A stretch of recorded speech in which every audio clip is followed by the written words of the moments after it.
जैसे मैंने कुछ लोगों को ऐसा देखा, वो स्पिरिचुअलिटी को यूं रिजेक्ट कर देते हैं, कांटा लगा देते हैं। अपने बारे में जानना, और एक सवाल इससे जुड़ा है कि मैं हूं कौन।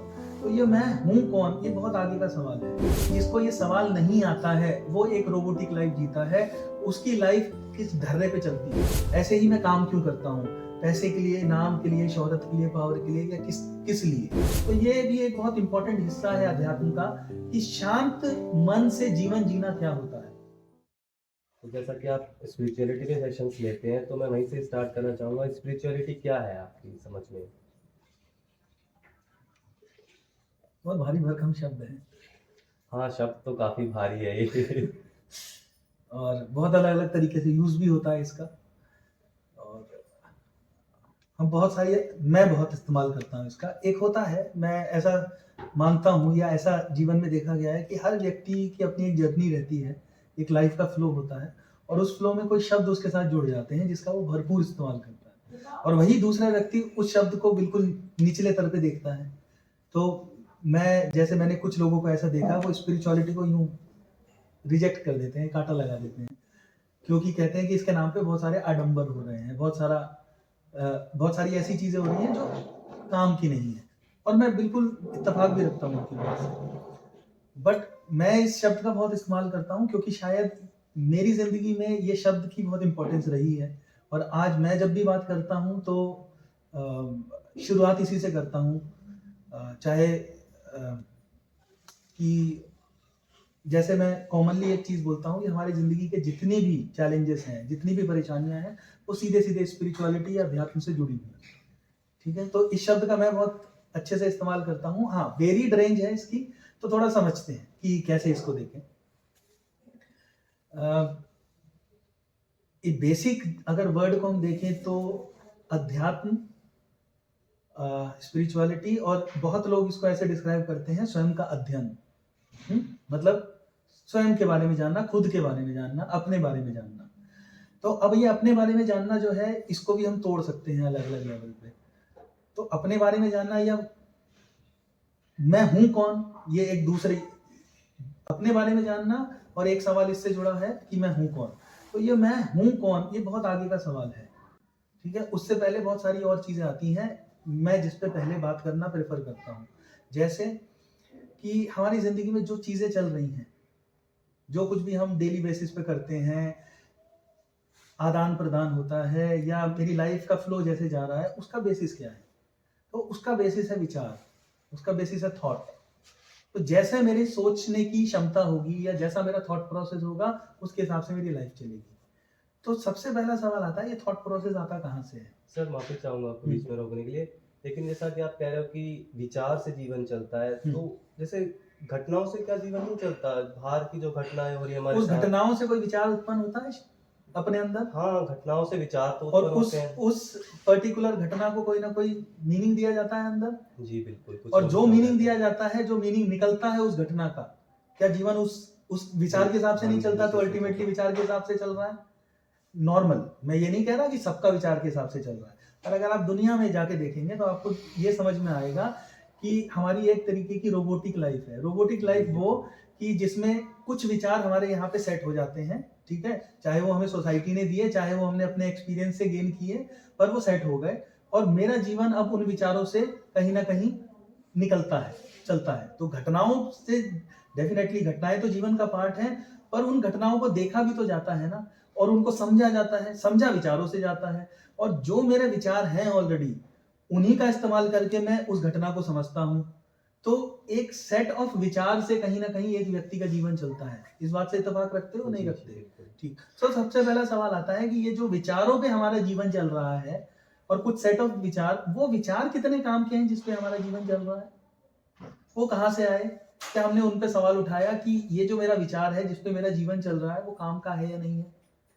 तो सबसे पहला सवाल तो यही आता है, और स्पिरिचुअलिटी की पहली डेफिनेशन मैं इसी दायरे में डालने की कोशिश करता हूँ। ऐसा होता है कि जैसे किसी के जीवन में घटना घटी रिलेशनशिप इशू में, कोई भी अगर उसका वैवाहिक जीवन अच्छा नहीं चल रहा, तो उसके अंदर ये भी विचार नहीं आते कि ये मेरे अंदर विचार क्यों आ रहा है या ये क्यों हो रहा है। वो तो सीधा कहता है कि भाई ये मेरे ये प्रॉब्लम है, कि भाई मेरे हस्बैंड खराब है या मेरी वाइफ खराब है, तो ये वो भी तो तो ये विचार ही इशू है।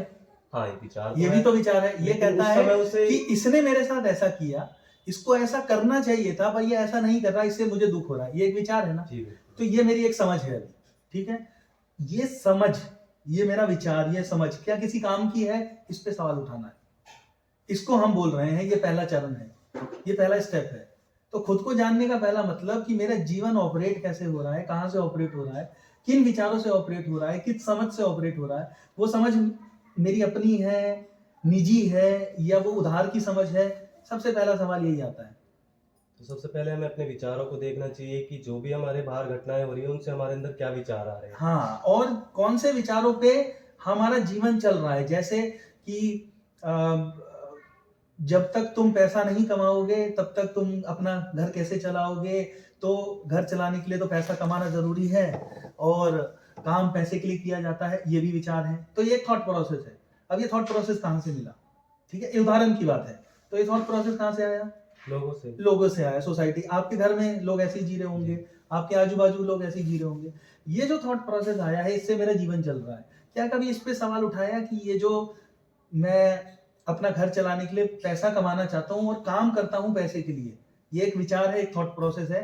क्या इस पे सवाल उठाया जा सकता है? सवाल तो उठाया जा सकता है, लेकिन उस समय तो बिल्कुल सवाल आता ही नहीं है कि ये तो तो यही बात है कि जिसको ये सवाल नहीं आता है, वो एक रोबोटिक लाइफ जीता है। उसकी लाइफ किस ढर्रे पे चलती है। ढर्रा क्या? यही कि कुछ विचार हैं, सेट ऑफ विचार हैं जिस पे जीवन चल रहा है, और इस पे कभी क्वेश्चन नहीं उठा, इस पे कोई सवाल नहीं उठा आज तक। तो जब इस पे सवाल उठना शुरू होता है कि ऐसा कर क्यों रहे हैं, या ऐसा करने से क्या मिल रहा है, कुछ मिलता भी है या नहीं, या प्रॉब्लम बढ़ती है मेरी जिंदगी में। तो जब ये पहली बार सवाल उठता है, तो हमें समझ में आने लगता है कि जो भी मैं कर रहा हूँ और जिन विचारों से मेरा जीवन चल रहा है, उन विचारों का बेस क्या है। वो फॉल्टी बेस तो नहीं है कहीं, उसमें कोई दम है, उसमें उसका कोई और परसेप्शन, कोई और देखने का नजरिया भी मौजूद है क्या, जिससे जीवन पूरी तरह बदल जाए। क्या वो समझ गहरी हो सकती है क्या? ये पहला स्टेप है, आखिरी नहीं, पहला। तो पहला स्टेप हम ये कह सकते हैं कि विचारों का निरीक्षण करना, जो घटनाओं से हमारे अंदर जो विचार आ रहे हैं, कि वो कितने काम के हैं या नहीं है। तो इसके बाद क्या इतना ही है अध्यात्म, या इसके नहीं आगे नहीं, भी? ये तो शुरुआती, ये तो तो शुरुआत, यहाँ से शुरुआत होती है। तो इसको हम पहला चरण बोल रहे हैं स्पिरिचुअलिटी का, कि यही जो विचार की प्रक्रिया से जो जीवन चलता है, उसको हम दूसरी भाषा में ये भी कहते हैं कि ये मन काम कैसे करता है। तो मन को समझना या मन की वर्किंग को समझना, इसी को अध्यात्म का पहला चरण बोलते हैं। इसको ऐसे डिस्क्राइब कर सकते हैं। मन को जानना। मन को जानना, मन की वर्किंग को जानना, मन की वर्किंग को समझना कि ये काम कैसे करता है, और उसमें मेरा जीवन जैसे चल रहा है इन विचारों के बेस पे, इस वर्किंग के बेस पे, क्या वो एक ऑटो मोड पे चल रहा है, एक रोबोटिक मोड पे चल रहा है, या फिर उसमें कोई अंतर है, या मतलब वो समझ से चल रहा है जहां मैं जान भी रहा हूं कि क्या हो रहा है, क्यों हो रहा है, और ऐसा करने से क्या क्या तकलीफें मेरे जीवन में आती हैं। इस विचारधारा पे चलने से कौन कौन सी तकलीफें आ रही हैं, ये विचारधारा उधार की तो नहीं। ये सब पहला चरण है। ये करने से क्या होता है, आपकी कुछ, जैसे हम ऐसा बोलें कि एक शीशा है हमारे सामने, और बहुत ठंडी का मौसम है, धुंध दिखाई दे रही है, तो शीशे पे धुंध सी जम गई है, ठीक है। तो ये विचार क्या करते हैं, धुंध को थोड़ा सा पोंछते हैं, थोड़ा सा साफ करते हैं, जिससे शीशा साफ साफ दिखाई दे।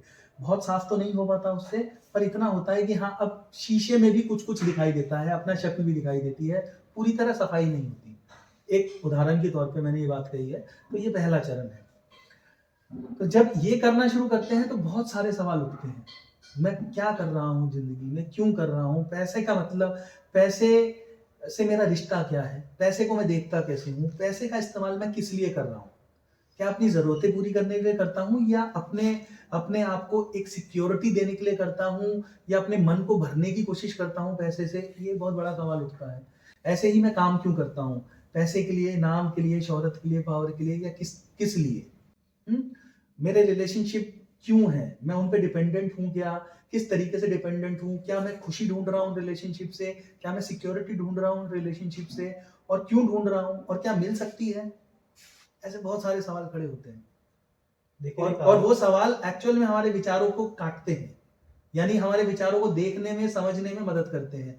जहां से एक प्रारंभिक प्रक्रिया शुरू होती है, जिसको हम रिफ्लेक्शन भी बोलते हैं, कई बार आत्म मंथन भी बोलते हैं। तो इस प्रोसेस से कहीं ना कहीं धुंध छटनी शुरू होती है, या समझ में आने लगता है कि मेरा बिहेवियर, मेरे एक्शंस, मेरे थॉट, ये कहाँ से आए, इस पे जो चल रही है जीवन, वो सही जा रहा है नहीं जा रहा, या उसमें क्या गड़बड़ है, ये समझ में आना शुरू होता है।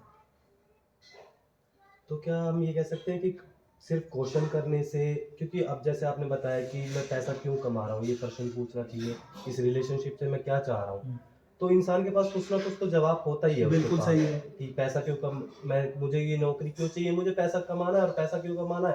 क्योंकि भाई मुझे अपनी लाइफस्टाइल जीना है, या मुझे अपना जो भी हमारे ठीक बात है। डेली रूटीन होता है उसे अपना पूरा करना है मुझे। ऐसे रिलेशनशिप से मैं ये चाहता हूँ मुझे अच्छा फील हो। ठीक है। तो उसके बाद तो कोई क्वेश्चन उठता ही नहीं है इंसान के मन में। हाँ, तो ये बात आपकी बिल्कुल ठीक है, मेजॉरिटी लोगों में ये क्वेश्चन उठता नहीं है।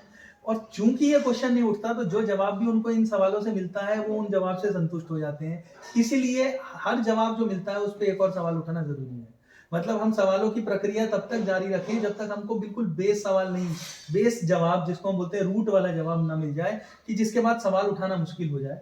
और वो जो जवाब मिलेगा हमको रूट वाला, उसमें छुपा होगा कि वो जो सोच है हमारी, क्या जो हम सोच रहे हैं कि ये करने से ये होता है वो वाकई होता है, या फिर ये एक भ्रम मैंने पाला हुआ है, एक तरीके का इल्यूजन मैंने क्रिएट किया हुआ है, एक बिलीफ बनाया हुआ है कि ये करने से ये हो जाता है, पर वो कभी होता नहीं। सारा खेल यही है, एक सवाल पूछने से कभी कुछ नहीं होता। ये तो प्रारंभिक सवाल है। इस प्रारंभिक सवाल का जो जवाब आएगा उस पर एक और सवाल उठेगा, फिर उसका जो जवाब आएगा उस पर एक और सवाल उठेगा, और तब तक सवाल उठते रहेंगे जब तक हम उस बिंदु पे नहीं आ जाते जिस बिंदु पे अब आगे सवाल उठाने की जरूरत नहीं, और हम उस बिंदु को जान ले। अच्छा, मतलब फाइनली तुम ये चाहते हो, तुम ये कर रहे हो क्योंकि तुम्हें लगता है इससे ये होगा, इससे ये होगा, इससे ये होगा, और अल्टीमेटली तुम कहते हो कि मुझे ये अल्टीमेटली मिल जाएगा। तो जो अल्टीमेटली तुम्हें वो सब करने से मिल रहा है, क्या वो मिलता है? क्या उससे तुम्हारी प्रॉब्लम सॉल्व हो जाती है? क्या जो तुमने माना था ऐसा होता है वो हो जाता है? उस पर फिर सवाल उठता है। तो आदमी अगर ऑनेस्ट है, अंदर वो जानना समझना चाहता है, सच्चाई को एज इट इज देखना चाहता है, तो उसको ये बहुत अच्छे से समझ में आ जाता है कि ऐसा होता नहीं, ऐसा मेरा भ्रम है, ऐसा मेरा बिलीफ सिस्टम है, ऐसा मैं मान रहा हूँ पर ऐसा होता नहीं। तो जिस दिन जब उसको ये दिखने लगता है, तो उसका जितने भी वो लेयर में जितने भी सारे सवाल थे ना, वो सब गिर जाते हैं, और वो जो कर रहा था उसको उसकी व्यर्थता समझ में आ जाती है कि हाँ, ये किसी काम की बात नहीं थी, और इस वजह से जो मैं ये कर रहा हूँ वो वजह तो कभी पूरी होती ही नहीं। सर जैसे लोग अपने आप से भी क्वेश्चन करते हैं, मैं भी कुछ लोगों को जानता हूँ कि वो पूछते हैं अपने आप से क्वेश्चन कि मैं ये क्यों कर रहा हूँ, तो कुछ जवाब आता है, उसकी थोड़ी गहराई में गए वो भी ठीक है। कि भाई मेरे पास ये जवाब आया, तो उसके ऊपर भी क्वेश्चन मार्क लगाया। ठीक है। उसके बाद उनके पास कोई जवाब नहीं होता है, और उनके देने वाला भी कोई जवाब नहीं होता है, कोई लोग नहीं मिलते जो उस गहराई में जाके उनको जवाब दे सके। और जो उनके आसपास के लोग होते हैं वो तो ये कहते हैं, अरे दिमाग खराब है तेरा, तू ये क्यों किन चीजों में पड़ गया, थोड़ी ना है। क्या सोच रहा है? हाँ, उनके पास जवाब होता है उनसे ज्यादा, बिल्कुल तो ये ठीक है। कर ले, ये तो बेफालतू का क्वेश्चन है। हाँ, सही बात है। फिर उसमें क्या करे तो इंसान? उसमें तो मैं यही बोल सकता हूँ, इससे ज्यादा तो कुछ भी नहीं बोल सकता, कि ऐसा आदमी जो जुझारू होता है, जो कुछ सवाल पूछता है पर उसके आगे अटक जाता है, अब उसको नहीं पता इसके आगे मैं कैसे जाऊं, इसके आगे मैं सवाल कैसे पूछूं, उसको कहीं ना कहीं ऐसी किसी बुक की जरूरत है, ऐसे किसी वीडियो की जरूरत है, या ऐसे किसी व्यक्ति की जरूरत है। बुक और वीडियो सवाल उठा तो सकते हैं, पर हो सकता है आप फिर कहीं अटक जाओ। तो इसीलिए बोलते हैं कि एक व्यक्ति जो आपसे सवाल पूछे और पूछता ही चला जाए, और उस लेवल तक जाके सवाल पूछता रहे जहां तक आपको वो क्लैरिटी नहीं आ जाती जो आप सोच रहे हैं वो काम की बात है या नहीं है, वो जरूरी हो जाता है। इसीलिए हम शायद अध्यात्म में एक व्यक्ति जो आपसे सवाल पूछ सके, जो आपको आईना दिखा सके, जो आपको वहां तक ले जा सके जहां तक ले जाना बहुत जरूरी है, उसकी नीड होती है हर हर किसी को। और मैं अगर अपनी लाइफ की बात करूं, या फिर जितने लोगों के साथ मैंने आज तक काम किया है उनकी लाइफ की बात करूं, तो मैं देखता हूं कि इतनी लेयर्स हैं खुद को समझने में, इस थॉट प्रोसेस को भी समझने में, अपने जीवन को समझने में, कि वो पकड़ने ही नहीं आती आसानी से। इसीलिए आप बार बार किसी ना किसी लेयर पे जाके अटक जाते हैं, और अटकते हैं तो फिर आप छटपटाते हैं, फिर आपको अब क्या करूं, अब कैसे समझूं, फिर अटकते हैं। इसलिए आपको कोई ना कोई व्यक्ति चाहिए जो शायद उन गहराइयों तक गया है, जिसने वो सवाल पूछे हैं, जिसने वो समझा है कि कैसे कहाँ अटक जाता है कोई आदमी खुद को जानने समझने में, वो वहां तक आपको ले जा सके। ये एक पॉसिबिलिटी हो सकती है। हम ये कह सकते हैं कि अध्यात्म का अर्थ है पहले अपने विचारों को देखना और इनसे क्वेश्चन उठाना और उनके जवाब ढूंढना। उनके जवाब ढूंढना, एक्चुअल में जवाब ढूंढना बहुत सेंसिबल बात नहीं है, सवाल ही तिरोहित हो जाना चाहिए। जब सवाल ही मिट जाए, वो चरम बिंदु होता है अध्यात्म का, जहां आपका कोई सवाल नहीं बचता, क्योंकि जवाब आ जाएगा। एक जवाब से आप संतुष्ट भी हो गए तो उस पर कोई और सवाल खड़ा हो जाएगा कभी। तो इसलिए समझ उस लेवल तक चली जानी चाहिए कि जहां इसको हम रियलाइजेशन भी बोलते हैं, कि रियलाइजेशन कभी बैकफायर नहीं करती, या वो जिसको हसनैन बोलते हैं कि एक पका हुआ फल कभी कच्चा नहीं होता, तो रियलाइजेशन कभी भी रिवर्स नहीं हो सकती। तो उस बिंदु पे आ जाना जहां जो हो रहा है वो हम बहुत साफ साफ देख लें, तो उसके बाद कोई सवाल ही नहीं बचता जीवन से रिलेटेड। अगर हम उस बिंदु तक आ गए जहां सवाल नहीं बच रहा है और जीवन बहना शुरू हो गया, तो हम उसको अध्यात्म का चरम बोल सकते हैं। पर उसके लिए सिर्फ ये सवाल उठाना काफी नहीं है, उसके आगे भी है, कहानी उसके आगे भी जाती है, जिसकी हम हो सकता है आगे चर्चा भी करें। तो प्रारंभिक हम कह सकते हैं कि विचारों को समझना या मन की वर्किंग को समझना, और फिर इस मन की वर्किंग को समझते हुए थोड़ा शांति आने लगती है जीवन में। आप देखेंगे कि जो भी चीजें आपको अशांत कर रही थी, तो आपको उसका रूट समझ में आने लगा, कुछ चीजें तो कम से कम। तो वहां आपके जीवन में शांति उतरने लगी, और इस शांति से आपका जीवन एटलीस्ट कुछ हिस्सों में ऑपरेट होने लगा। तो ये भी एक बहुत इंपॉर्टेंट हिस्सा है अध्यात्म का, कि शांत मन से जीवन जीना क्या होता है।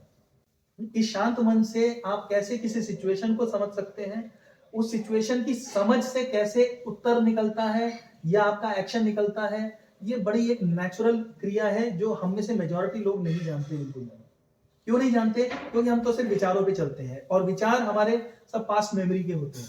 तो कोई भी सिचुएशन है उसमें उसको मैंने अपने प्रीवियस मेमोरी से देखा, और उसके बेस पे एक निष्कर्ष निकाला, और उसके बेस पे मैंने एक्शन ले लिया। ठीक है, ये जीवंत क्रिया नहीं है।